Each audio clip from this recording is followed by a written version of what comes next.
Hello dear learners, welcome to Arpita Sharma classes. I am your educator Arpita Pal, and once again I am here with a new lesson in the course in which we are discussing about the art and culture, which is a relevant topic from UPSC CSE point of view. But before beginning, I need to make an important announcement. Unacademy Plus has launched new batches for your UPSC CSE preparation for 2021 and 2022. Now you can join the batches as per your own language preference, English, Hindi or bilingual. It will be a 1-year batch wherein your entire UPSC preparation will be handled by India's top educators right from prelims till interview. Arpita Sharma ma'am is also taking entire history course right from ancient to modern on Unacademy batches which have started from 9/11/2020. You can use the code Sharma20 to get 10% discount on your subscription. So subscribe now and avail the benefits and ease your preparation. Now let us begin the lecture. Today we will be discussing about the arts of Indus Valley, right? Previously we have dealt with the prehistoric painting. इससे पहले जो हमने lecture लिया था इस course में, उसमें हमने प्री हिस्टोरिक एरा में कौन कौन सी पेंटिंग्स या किस तरह की पेंटिंग्स आपको मिली हैं अर्ली मैन ने, या फिर जो एंशिएंट इंडिया में आपको जो अर्ली मैन ने जो भी पेंटिंग्स बनाई थी उससे, या वो एक्सकवेशंस कहाँ पर हुए हैं. स्पेशली हमने बात की थी भीमबेटका की.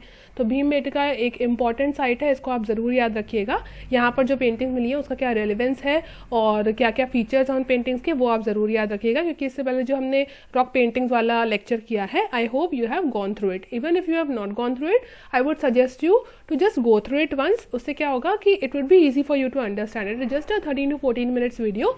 तो उस वीडियो में आपको बहुत ईजिली समझ आ जाएगा कि जो पेंटिंग्स है, रॉक पेंटिंग्स है, उनका क्या रेलिवेंस है, कहाँ कहाँ पर मिले हैं, उनका साइड डिस्क्रिप्शन एट्सेट्रा आपको सब मिल जाएगा.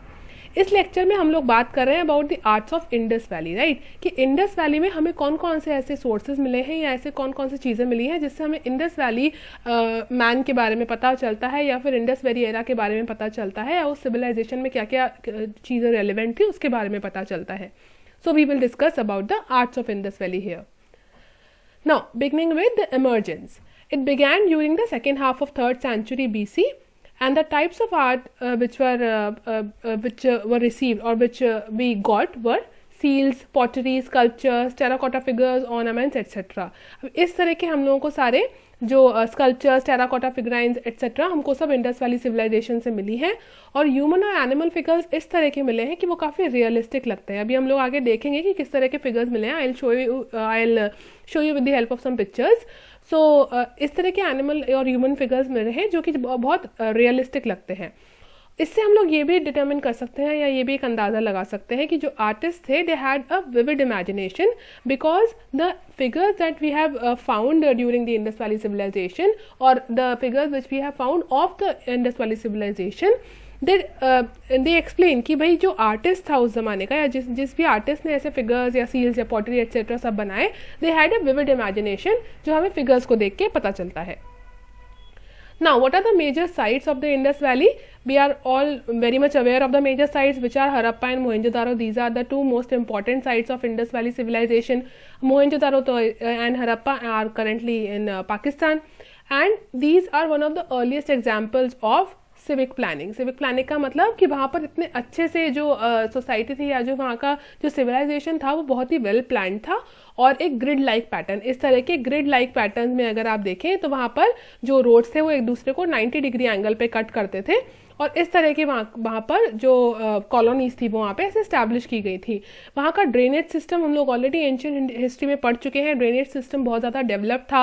हर एक, जैसे अगर आप देखें इस तरह का ग्रिड लाइक पैटर्न था, तो हर एक ग्रिड के बाद या फिर हर घर के बाहर आपको इस तरह का एक सीवर या फिर जो सीवेज पाइप्स थे वो आपको मिल जाएंगे. बहुत अच्छा ड्रेनेज सिस्टम था वहाँ पर, बिकॉज सैनिटाइजेशन का बहुत ज़्यादा ध्यान रखा जाता था, तो इसलिए वहाँ पर एक बहुत ही वेल डेवलप्ड ड्रेनेज सिस्टम था.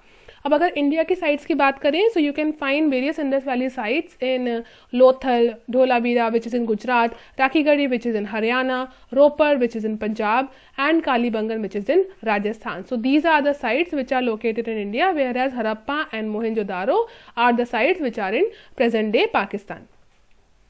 Now, from the statues which have been found are of stones, bronze and terracotta. Bronze की इमेज तो आपने ऑलरेडी डांसिंग गर्ल की जो स्टैचू मिली है वो बहुत एक फेमस एक्सकवेशन हुआ था, तो डांसिंग गर्ल का तो आपको पता ही होगा, ब्रॉन्ज स्टैचू मिली है। उसके अलावा स्टोन स्टैचूज की अगर देखें तो आपको मिली है मोहनजोदारो में, हड़प्पा में, और ये 3D वॉल्यूम्स या फिर एक बहुत ही आपको फाइन क्वालिटी की स्टैचूज मिली है, या फिर जो फाइन स्ट्रक्चर है, जैसे कि हमने अभी प्रीवियस स्लाइड में डिस्कस किया था कि जो भी हमें स्कल्पचर्स मिले हैं या फिगराइंस मिले हैं उससे हम ये पता लगा सकते हैं या हम ये अंदाजा लगा सकते हैं कि जो भी आर्टिस्ट थे दे हैड विविड इमेजिनेशन। और कैसे पता लगा सकते हैं? Because they are a very fine example of 3D volumes, क्योंकि हमें ऐसे स्टोन स्टैचूज मिले हैं जो कि बहुत ही अच्छा एग्जाम्पल है, जो हमें 3D स्ट्रक्चर या 3D बेसिकली 3D विजन देते हैं।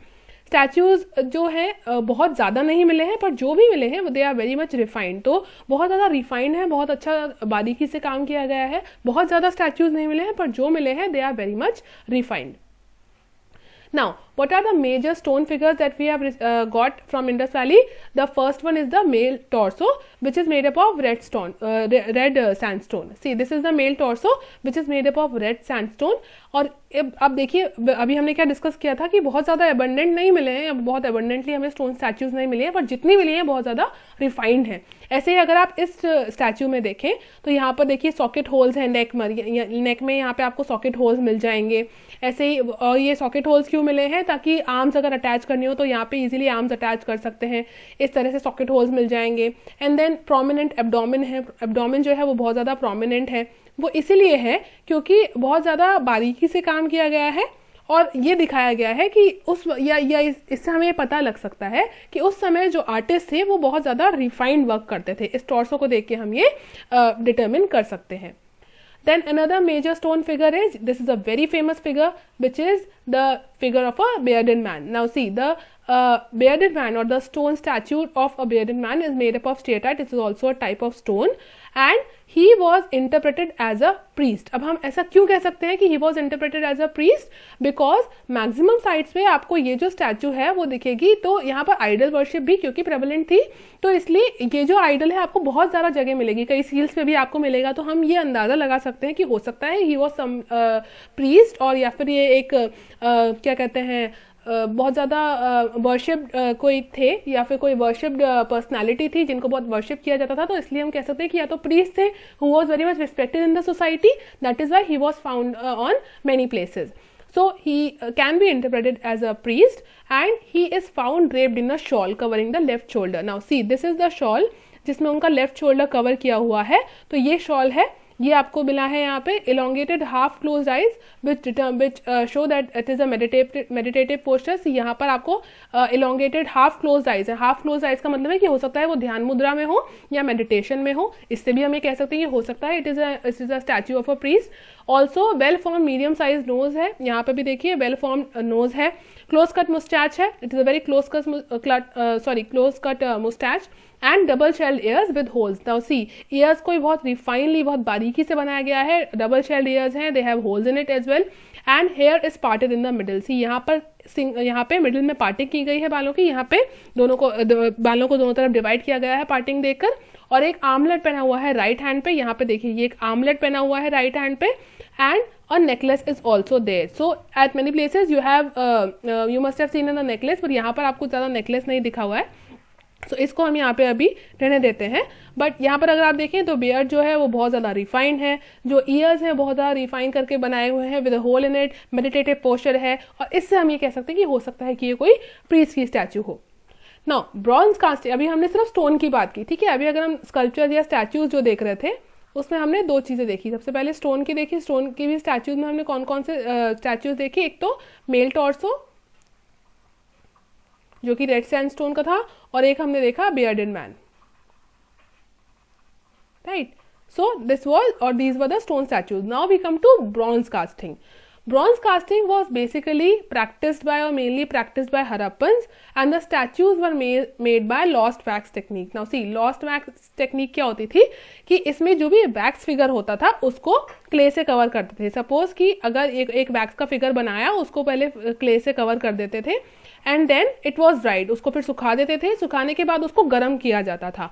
अब जब गर्म किया जाएगा तो नेचुरली जो वैक्स है वो पिघल जाएगा, तो जो मॉल्टन वैक्स है यहाँ पर एक होल किया जाता था नीचे की तरफ, जो भी मॉल्टन वैक्स है वो यहाँ से पूरा नीचे की तरफ बाहर आ जाता था, और जो मेटल था फिर उसको यहाँ पर जो बाहर मेटल है उसको उसको ठंडा किया जाता था। उसको ठंडा करने के बाद जो भी क्ले है उसको रिमूव कर दिया जाता था, और फिर आपको एक मेटल स्टैच्यू या फिर मेटल स्ट्रक्चर मिल जाता था, राइट। सो इस तरह से कोई भी एक मेटल स्ट्रक्चर लेते थे, उसको पहले क्ले लगाया जाता था, क्ले के बाद उस मॉल्टन मटेरियल को हीट किया जाता, उस मटेरियल को हीट किया जाता था। हीट करने के बाद जो वो मॉल्टन मटेरियल है जब वो एक होल से नीचे ड्रेन आउट हो जाता था तो सिर्फ एक आपको एक हॉलो स्ट्रक्चर मिल जाता था, और उस हॉलो स्ट्रक्चर को फिर ठंडा करके क्ले को रिमूव कर दिया जाता था। This was the lost wax technique which was prevalently used. Also, in bronze casting, you can find human figures and animal figures as well. Human figures, we have already talked about the dancing girl, which is one of the best examples, and animal figures such as the buffalo with uplifted head, back and sweeping horns. मतलब आपको एक buffalo का भी figure मिला है और एक goat का भी फिगर मिला है यहाँ पर animal figure पे, and both are very much refined structures. Dancing girl, we have already discussed about it, that it is one of the most famous statues found here. It is a 4-inch copper figure, right? So 4-inch copper figure आपको मिलेगा, और मोहेंजोदारो में ये मिला है आपको। And अब इसमें देखिए, इस फिगर का अगर आप डिस्क्रिप्शन देखें तो it has long hair tied in a bun, right. यहाँ पर एक जूड़े में बांधे हुए बाल हैं, and the right hand is on the hip whereas left is in the dancing posture. So ये डांसिंग पोस्चर, जब आप त्रिभंग मुद्रा देखेंगे तब आपको, जब डांस के बारे में हम पढ़ेंगे तब आप समझ जाएंगे it is a dancing posture, and large eyes and flat knows, so it is also a very refined structure. Other metal sculptures such as Lothal we can find at the copper dog and bird at Lothal.